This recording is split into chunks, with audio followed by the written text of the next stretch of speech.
this one, I can see through the hairs here and I can see scalp. And as we go back where it gets thicker, you don't see that anymore. And that is the front edge of a hairline. You'll see here, even on the temples, you see it's very sparse here. They're very light, and you can see some of the skin through.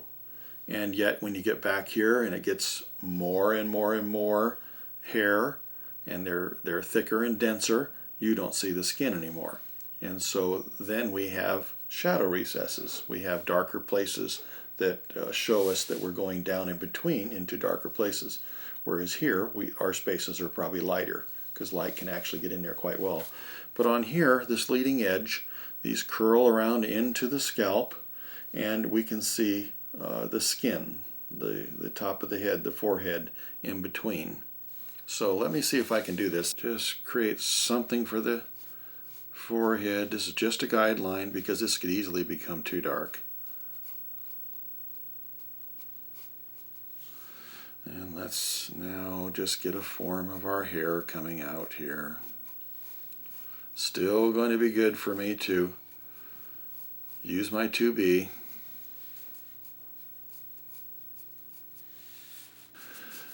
And this is going to come back around. Let's go ahead and map it out a little bit with the lighter pencil, because I don't really want to do all my sketching with that 2B.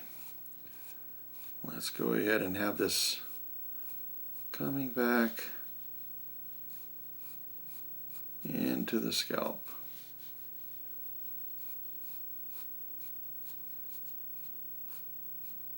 We want to make sure that our taper is going into the scalp, though, the thin end.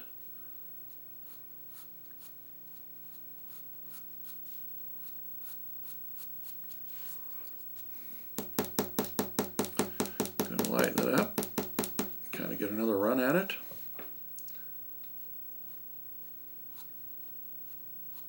Where's the part? We have this coming out of the part. We want to pay attention to the direction and not just have it come straight out. I hope you can see this. You'll see it as it develops, but I hope you can see these lighter lines, because again, I'm just mapping this out so I know where to put my 2B.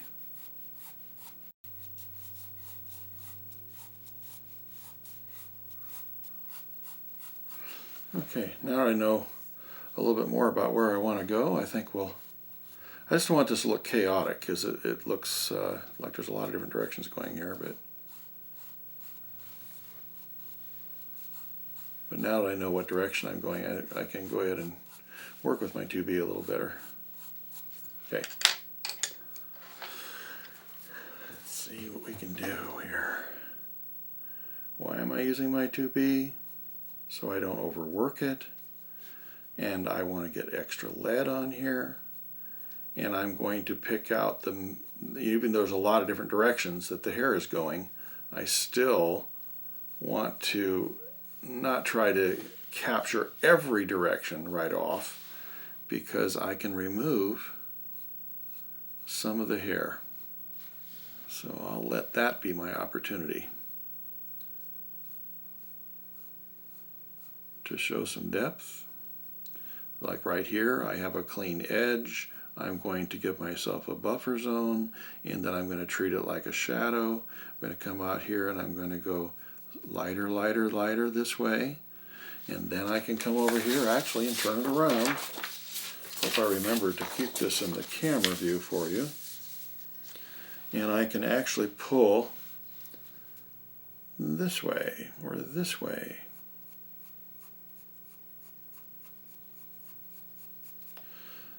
The spaces, these wider dark lines, are just areas where I can look down in between. He probably has a little bit of a gel on his hair, so there's probably a little bit more of a grouping of the hair. And remember, we want to capture the essence, and it's probably good to pay attention to the basic structure, but on the other hand, we don't want to be captive to doing every hair exactly like we see. because every hair is never going to be exactly in that place again. So I'm going to do this part that's actually in the back, and I'm going to show continuity where it is continuing on behind. And then I have this as an idea of the direction, and I can remove some, as you'll see in a little bit.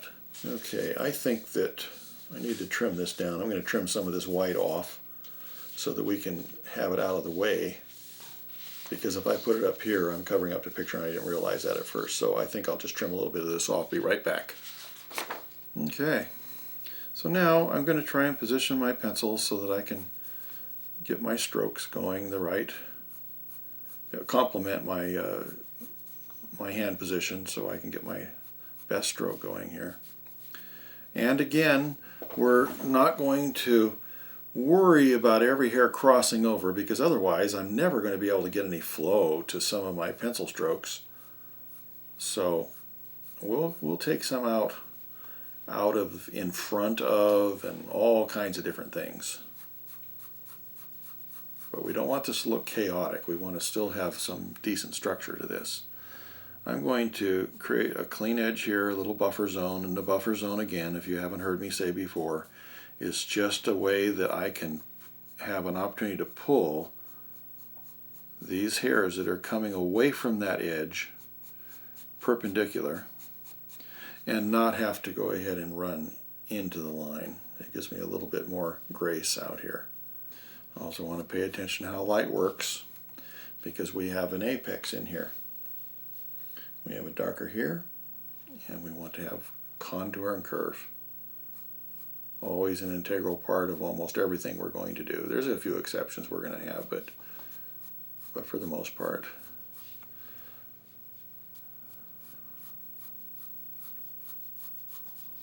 In some way, we're still going to be demonstrating contour and curve.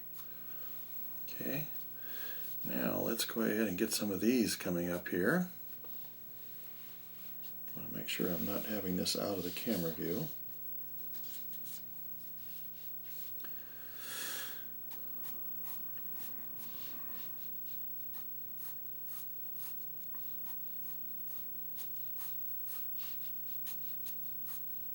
Okay, here's an opportunity for me to create another edge, another buffer zone, because I have hairs that are going to come out perpendicular to this again, going the other way.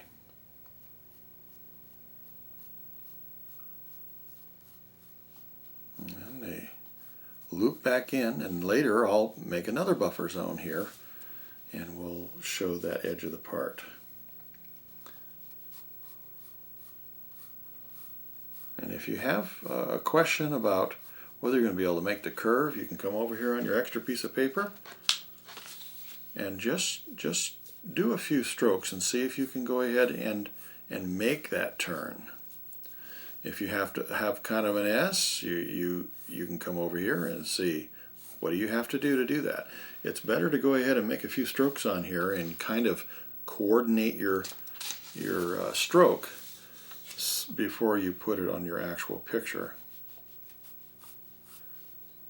And I'm going to go to my light pencil now, because I want to just put some very light, definite strokes entering the scalp with a curve. Very clean ones.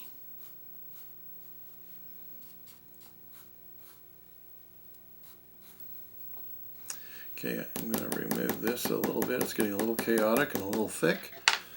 I'm going to come in here and just try to pay attention how this is coming out. It almost looks like it's coming back this way and up.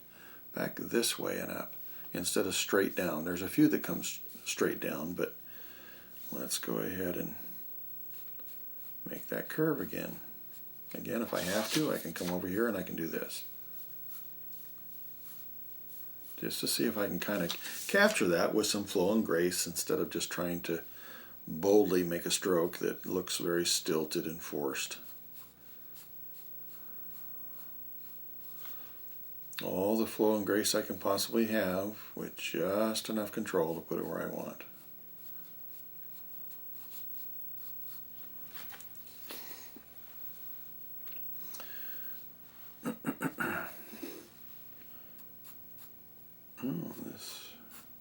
Some of them will come up like this too.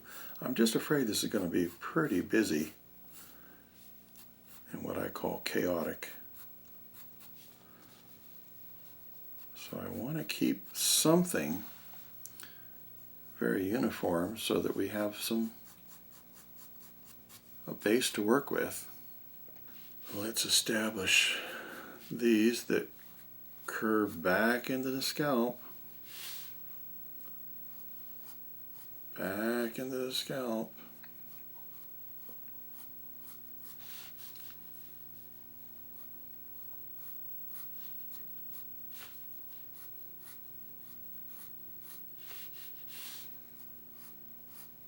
Remember, I'm using my 4H right now just because it's a nice, clean, light line that I can use in the scalp here. Okay, let's go ahead and give it a brushing. Let's see if we can start creating something we can remove as well.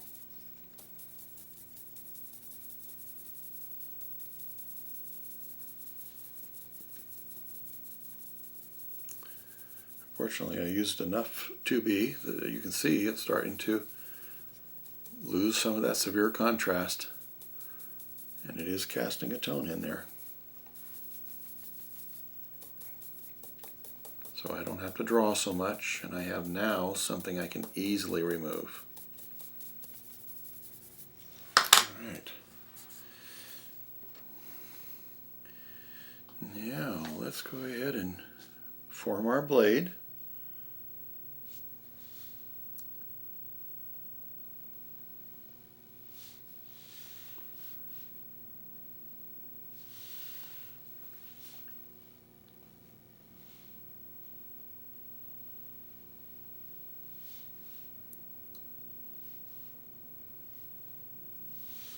So you'll see that I made these strokes, which would be very difficult to pick a few and then have continuity. I just thought I'd try this. There's more than one way to draw hair often though, so it's not that I couldn't come down here and then hop over and do the rest of it. But I thought I'd try this in that I'm going this way and then I'm taking that out, and now it gives me a chance to show depth and dimension by having some nice clean edges and different values that separate those dimensions.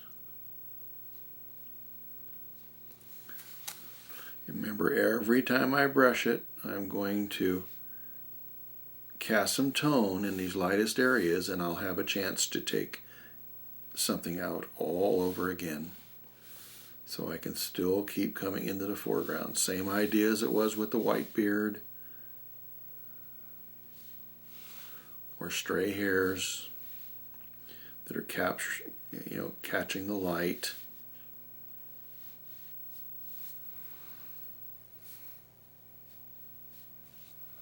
Okay, I'm going to brush it again. That pushes back those highlights a little bit because I'm casting some tone into it. I'm going to take my 2B pencil and I'm going to reinforce some of those darker areas. Let's pick out some of these darker parts. This will help give us a little more lead also. Remember, I want to have a sharp pencil so that I can have these parts that go past something. And what's one of the main ingredients for going past? It's a clean edge. So don't get lazy about sharpening your pencil. A few spaces in here, I think it'll help. Looking down through the recesses of the hair to the next layer, or where it's darker. But I don't want them to be hairs, because obviously we have lighter hair and we're looking into the darker areas. Now what's coming out, if this is coming around and it's going around behind some hairs in the front, then I can continue them on the other side, but I'll need a clean edge to show that this is in front of this. Hope you can see that.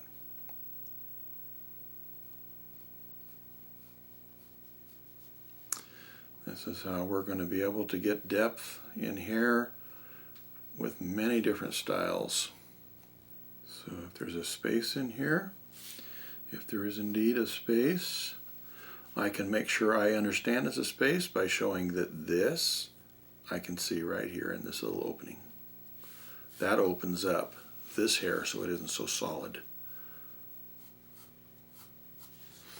It's the same thing I'm going to do now with some of this.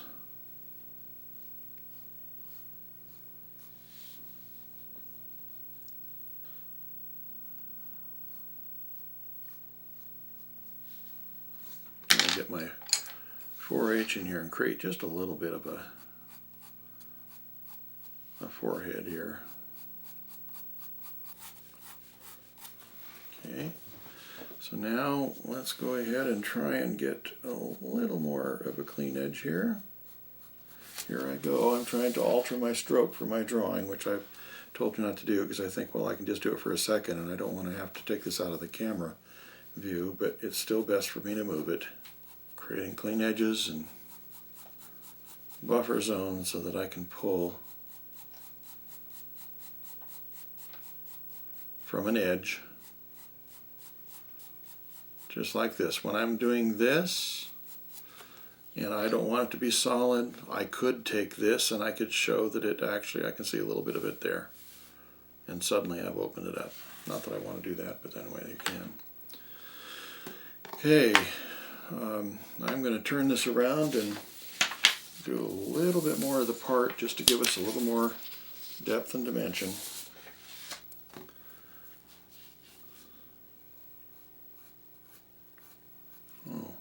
Wrong pencil. I want my 2B.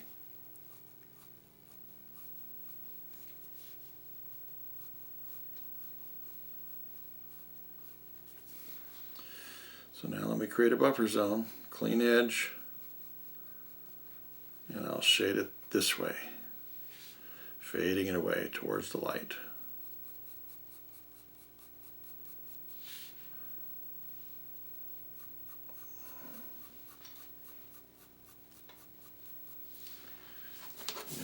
Take some out of that again, get a little more contrast here, go a little deeper, clean edges so that I can go past, but I still want my texture.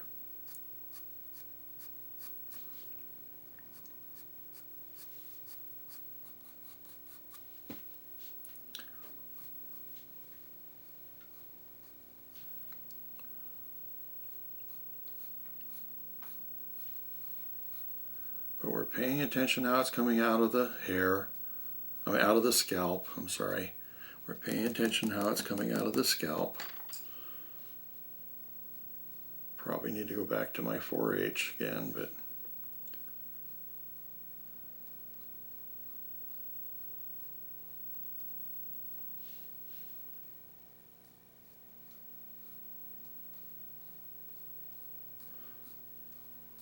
and we're not going to be able to do everything perfectly, but we can create a nice illusion. Something that's very acceptable to our minds.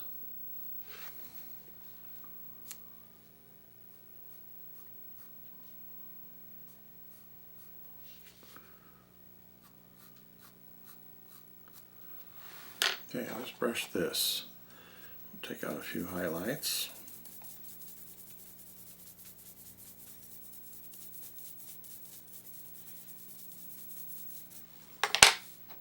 As I take out some of these highlights, I don't want them to be white, but I can brush them tone back in, but I do want them to have an apex, a crescendo to the light. So it has a nice gradual increase and then fades back into the normal color of the hair.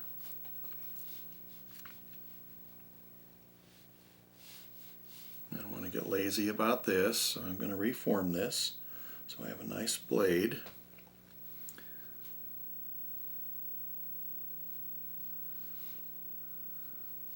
And now I'm going to turn this around to complement even my eraser stroke so that I can get a nice curve to it and go the way that my curve normally goes.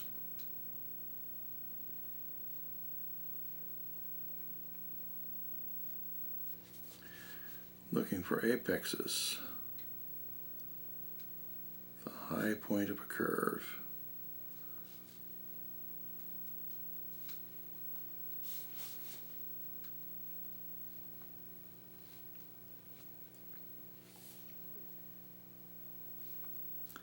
So to get that crescendo, or that gradual increase in brightness, I want to go ahead and land just like you do your pencil. Land softly and make the ultimate pressure in the center of your stroke, and then tail off just like you do with your pencil stroke, tapered stroke.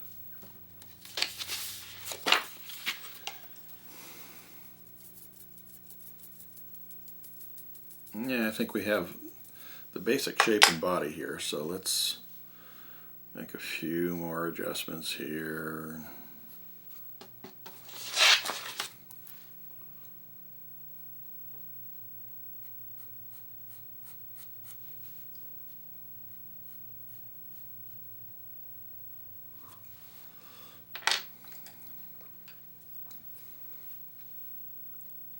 Still working with my 2B. I have more than one here, so I'm picking one up with a little fresher edge.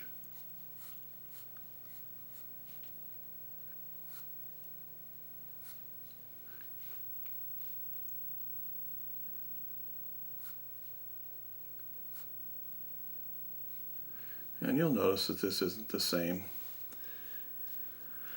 It's exactly the same as the picture, but it's one thing I like about it. As long as I pay attention to some of the major important things, I have quite a bit of freedom.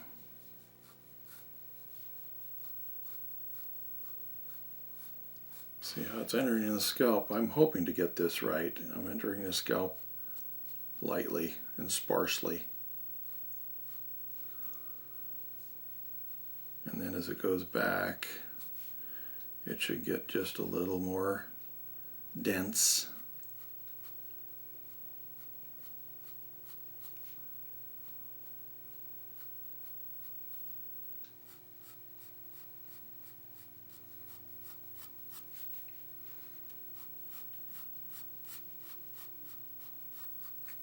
If I go across my texture, I can usually maintain my texture. If I went with it, I would just start having it disappear because I'm going the same direction, and now I make more and more and more lines.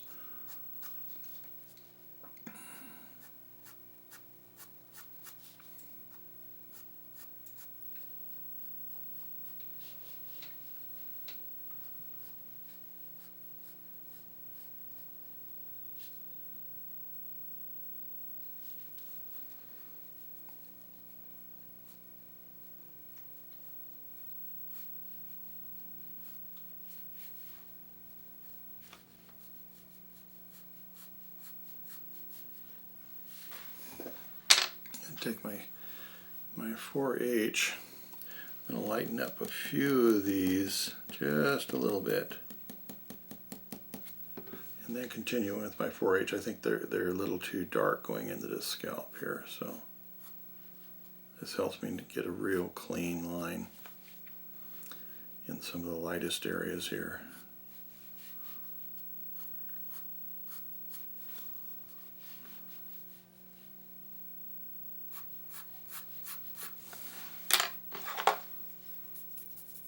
Knock some of my extra value back into my light areas so I can find a new apex.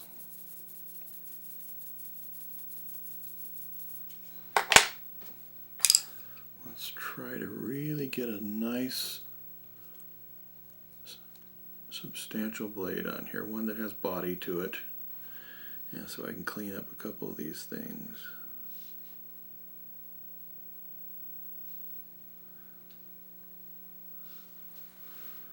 Without them getting too thick.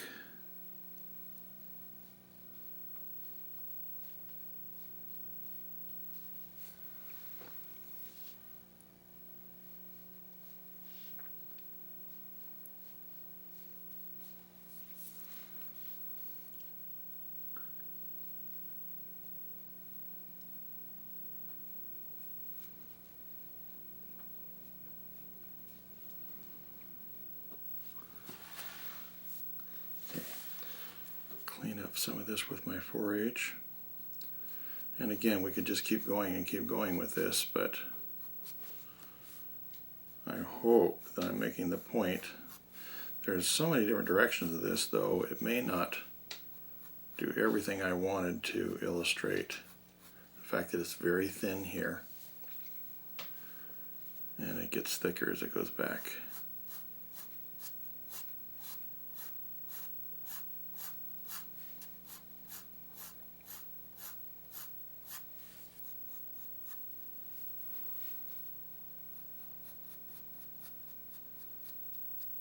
Creating clean edges and going past with some value, making sure that some of my bright strands out here are indeed the brightest and in the foreground, otherwise it gets tangled up with everything if it's the same value.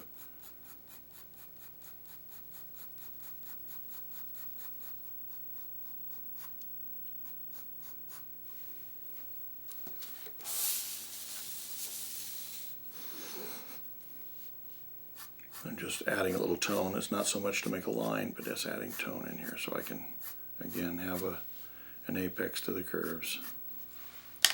Then there's a few places where, because this isn't that long, I could take this, creating an end to some of these, so that we have a little bit of a sense of the length of the hair. With a little more contrast. Everything gets darker when it goes to where there's less light. So I think I'll put a little extra at the end and fade it back towards the light. I don't want to just put a blotch that's solid there. I want to have a transition there too.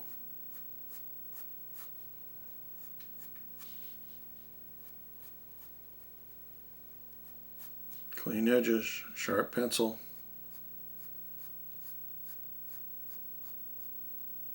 Going into the places where it's darker, because the hair is thicker.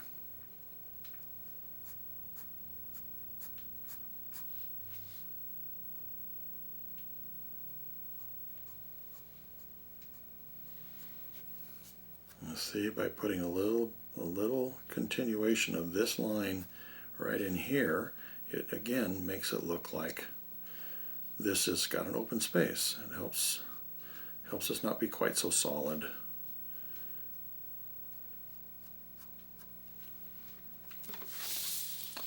Let's come over here, put a little more value here because it's in the background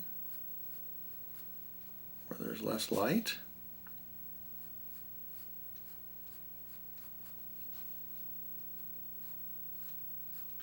Put a little more of these natural edges out here and see what we can do.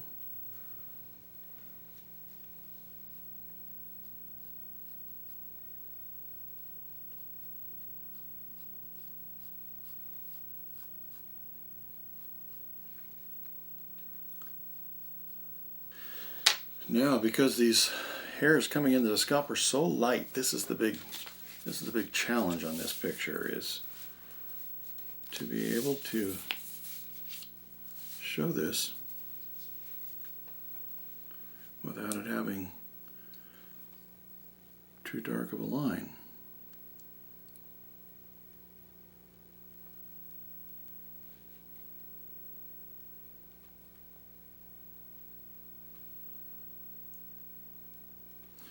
So I'm backing it off just a little bit. Some of these darker places, things that kind of take away from the flow and grace as it enters the scalp.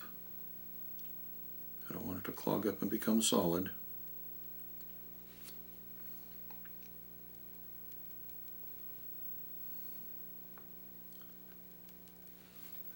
And I'll use my 4H again in hopes that I can show some. It isn't quite dark enough in this case. I'm going to go to an HB.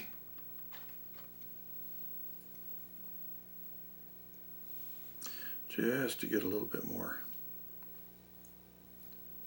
I don't want to use the 2B in this case because I want these to be very light, very clean.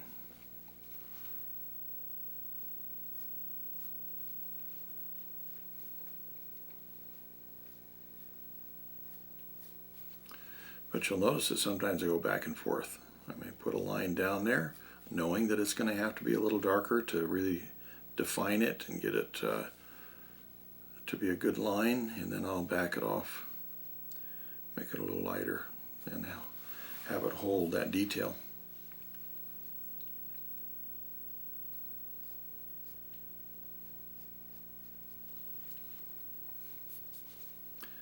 The trick of being able to show hair through hair.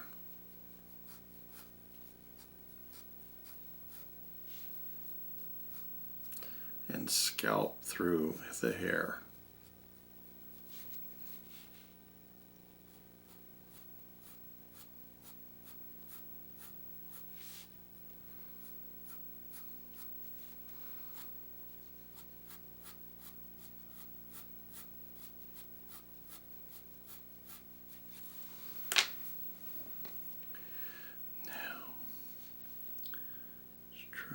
Again.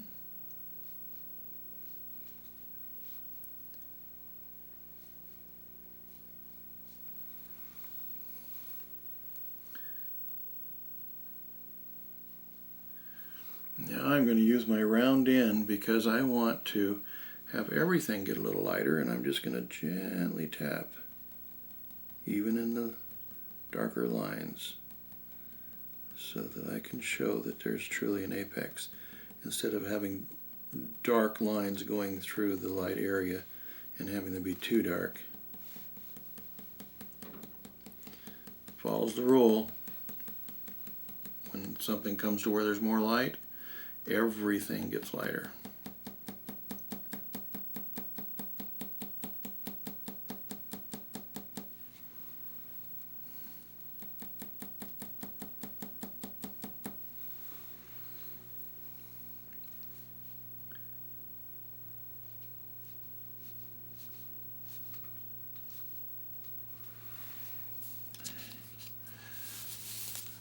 Group a little bit of this here, group a little bit of this here, so we have a little bit more density.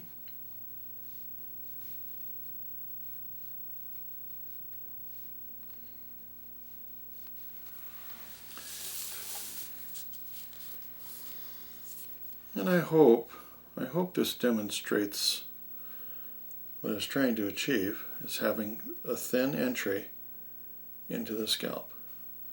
I know we don't have the scalp and the forehead developed too much, and that's the advantage of getting it all established with the value and everything to begin with before you ever put your hair on. Remember, if I'm coming in here and adding a little tone in here, maybe I want to again increase the fact this is going towards where there's less light. I want to go as much as I can across what I have put down for hairs, but I have to be very careful and not leave a bunch of spaces in these strokes, because now I'll start having a grid develop. Start making it into a graph or a checkerboard.